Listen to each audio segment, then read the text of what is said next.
Yellow tea is rare, and finding new good ones, it's a real challenge. Let's see if I'm lucky today.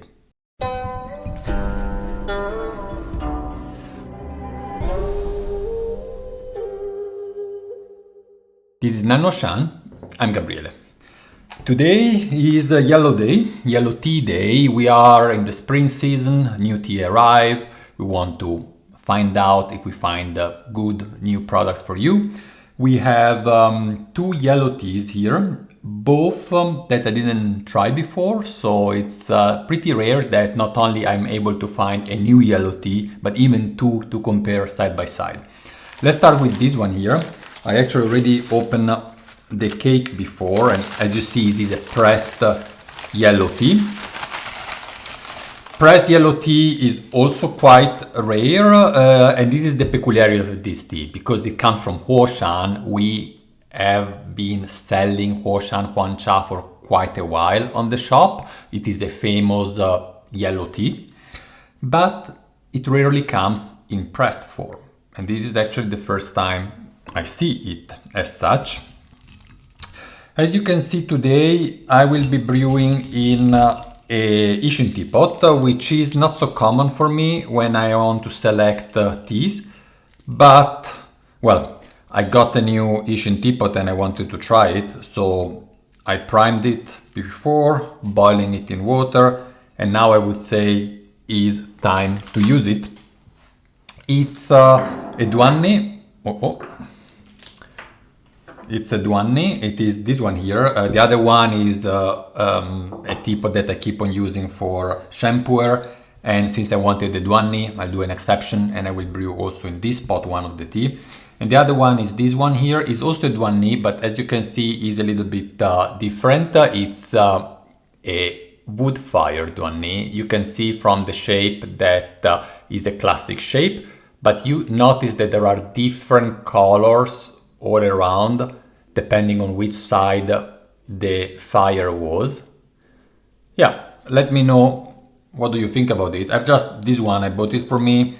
I didn't think about buying it for the shop. It also comes at a certain price because of the wood firing. But I don't know if anyone is interested in trying Huoshan teapot that are wood fired. I could certainly ask if we can have it. Would probably be, I would say, maybe around 400 euros, $450, something like that on the shop. I'm really surprised, or maybe not, how much tea I keep on buying all the time. Maybe it's, I don't know, 120 milliliters. This is 150, this is 120. So we put some teas inside. The leaves are fairly dark and I was afraid they would be much larger than these because pressing a yellow tea, it made me thinking they're just pressing some leaves that they didn't use during the season, something like that. This is indeed from 2022. They just gave it to me, but it's not a fresh yellow tea. I will put 5.5 grams. All right, 5.6, here we go. The other yellow tea I have, it is in this box. This is a tea I got last December when I was briefly traveling in Guangdong province. It's a rare yellow tea just because it has no name. It is just a farmer, a friend of mine, Ming, that is experimenting a lot. He's the man behind Dai Hongcha, which is a very popular black tea that we have been selling in the past. That is no more available because the garden doesn't exist anymore. But he's the man behind that tea and he likes to experiment. You would see him if you have a look at the video that Caroline and I made while we were in Guangdong. I'll put a link on the screen if you're curious. And yes, we got from him also a yellow tea. So let's see what we have in here. We say this is a bit larger, but I won't make it full completely, so let's do nonetheless 5.5 gram. Oh, well, Let's do 4.9 because there are, well, I could open another one. Let's do like that. It's just 4.9 in a little pouch, so we will have to use another pouch. The color is a little bit greener than the other one, but also very grayish. So it's it could be a really proper yellow production. We will find out. You know that often in China, tea that too much tea that is sold as yellow tea is often green tea. But I mean, I know Aming, and he definitely knows what is a yellow tea, so I'm pretty confident we are here having a properly processed yellow tea, but done with Daejong. I'm pretty sure this is a big leaf variety in Guangdong. So let's see what they have to tell us. Water at 90 degrees. We give a little rinse to wake up the leaves. Then we see what we have. All right. First one. Dark yellow color. Very short brew, just a wash, so really promising. And in fact you see that it is even, is it darker? Well, it's not really darker, but it's interesting. This one is very transparent and this one is almost opaque, you see? And actually this is the cake, so where you would expect more dust and more, yeah, maybe dull color, and here you cannot really see through. Oh, that's I don't know, kind of interesting. I would say that we have not so much a difference in color, but a difference in transparency. All right, yeah, let's see. Well,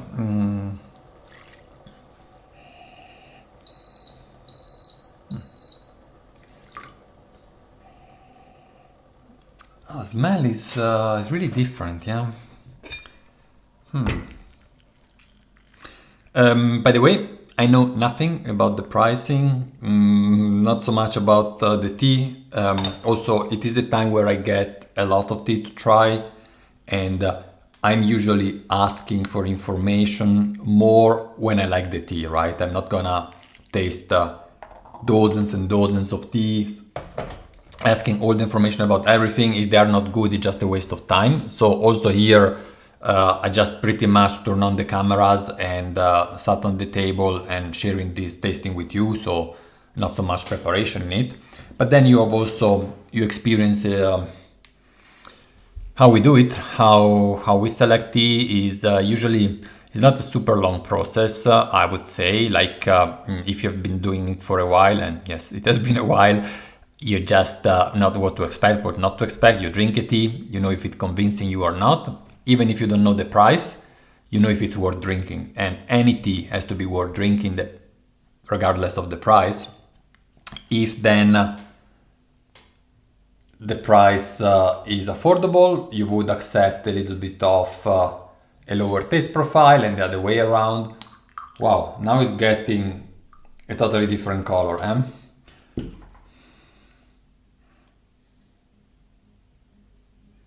Yeah, very dark. I hope I didn't brew too long, but we say just 5.5 grams, it's not too much. And here we have Aming. Let's see what Aming is delivering. Impressive how close the two colors are. At least looking from this side, from your side you have a different lighting. But looking from this side, they are incredibly similar. As I said, not as transparent. I cannot see you. Now I can. But yeah, let's try.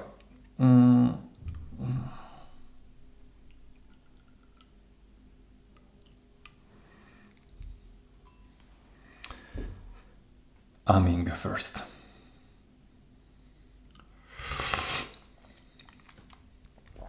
Strong, very strong. Oh yeah, it's not a green tea.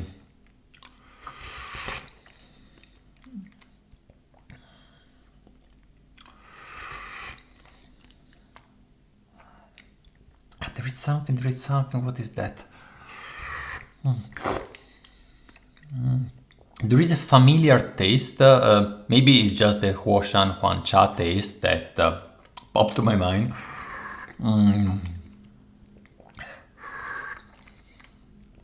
It's good actually. My bet is that the Bing Cha is not too expensive. I don't think they pressed high quality leaves. Why I'm saying that, the producer give the price according to the quality of the picking, not so much about the taste. They don't know much about tasting.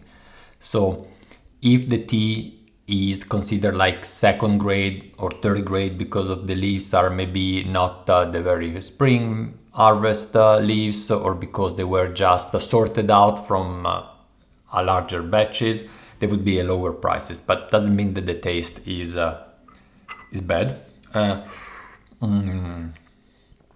This is good. It reminds me a little bit some strong Yunnan green tea.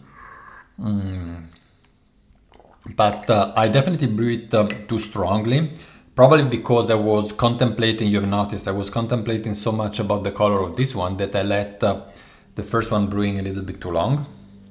So we'll give another brew and see what we get out of it, or of them, keeping the brew a bit shorter. Yeah. The good thing about the Ming green yellow tea is that I can really get information about all the possible, oh I forgot this one, all the possible details, because Ming is very precise. He writes down everything he does, so there we have a reliable source. The Huoshan comes from a medium-sized factory where, yes, they can provide some information, but I would say not as precise as and accurate as Ming would do. And this one. Okay, now I would say definitely brew the Bing Cha shorter.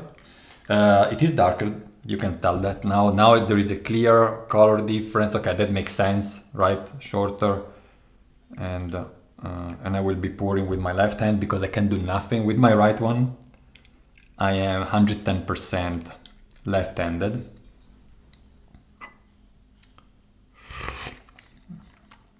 Oh yes, yeah. That the strength, that bitterness that I got in the first brew was definitely an over brew. So it's a tea you have to pay a little bit of attention. It's a large pot, 150 milliliters, just 5.5 gram, and still you have to pay attention. It's nice. I see that as an evening soothing tea. It's good. I did a good job.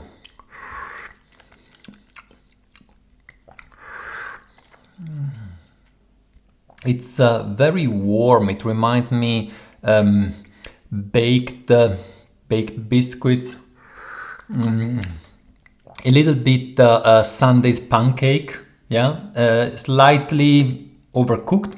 Yeah.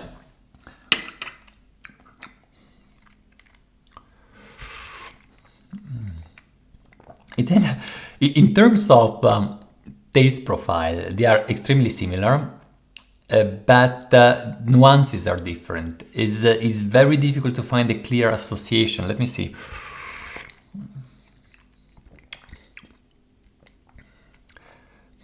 There is a tiny bit of smoke here. So the Guangdong is cleaner in taste.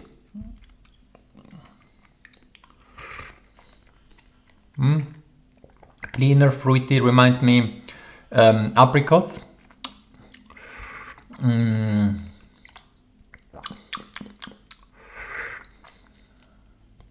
Also persimmon. It's a tea actually that I would more associate to kind of fall and winter, or at least evening. Yeah, so when you need that level of comfort, it feels like laying down on a couch just to relax. I'm not, but it feels like that. And a good level of juiciness. I would say it's really like thick apricot nectar, apricot juice. That's the closest I can get, and fairly clean for being so opaque in color and for being a yellow tea. Yeah, this is definitely tea for those that needs more strength. It's not rough, so don't expect a pungent tea. It's not. It's still round, but more present. And honestly, they are both interesting in a way. So I have to say, I didn't have a lot of expectation out of these two teas. It's also probably the reason why I didn't ask for a lot of information, because I had bad experiences in the past with yellow tea. By the way, we have done already this type of investigation about rare yellow tea. We have a video with Sigi, and Sigi is a yellow tea lover. You might want to watch that one if you're interested in expanding a little bit your yellow tea horizon. But as far as Nannuoshan 2026 sourcing is concerned, I am in difficulties here. Of course, this is a classic where, let's try with the right hand. Yeah, more or less. Where the price matters, right? So, would be curious actually to know now the prices. Unfortunately, I don't, and see what what we can get for a given price, right? And of course, a Bing is also nice to have a Bing, although I personally see less the meaning of having a Bing of a yellow tea than a Bing of a Sheng, for example, or sometimes also black tea, but that's just personal preference. So let me see, let's say I'm tasting this blind.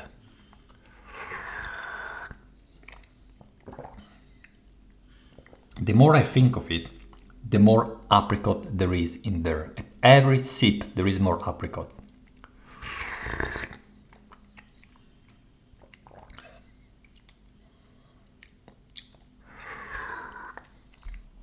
So I personally prefer Aming tea. It has more flavor compound. It is that fruitiness is very clear. The other one, it's nice. It's not bitter, we say it, but I have difficulties really in identifying it, in associating it. It might be also an interesting aspect of it, right? But in a way, is more vegetal. Yeah, it's and vegetal is what you would expect from a yellow tea. So that's why I also probably didn't mention they're both in a way vegetal, meaning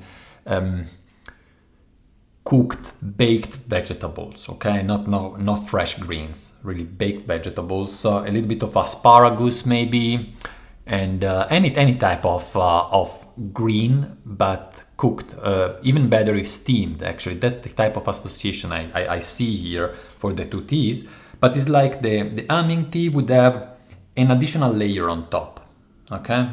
And I don't find it here. Oh yeah, it's really good. I hope it doesn't push too much the price, because for him it's a specialty, right? He doesn't produce yellow tea otherwise.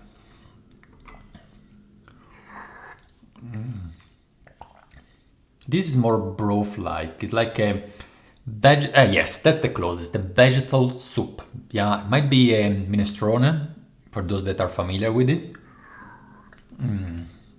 Yes. So, sorry guys, it took a while, but that's how it is. It's all new teas. But here we have apricot nectar, and here we have a minestrone in liquid form. I will see you at the next one.